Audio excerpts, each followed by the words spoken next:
I am God, God is great.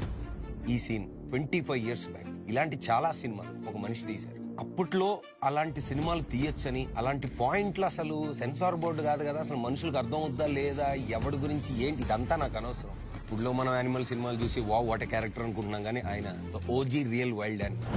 My first impression on Upendra sir, was I knew that he directed Home, and it was Uttam news on the youngest director in the country. He made his first film when he was 22.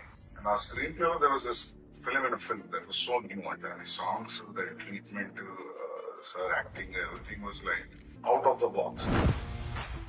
మన south Indian film makers లో ఇన్ని చూస్తే crazy అంటారు, ఇన్ని చూస్తే man ఇంకా crazy అంటారు. But ladies and gentlemen, here he is the daddy of crazy, and that is not Selena Gomez, it is Faria Abdullah.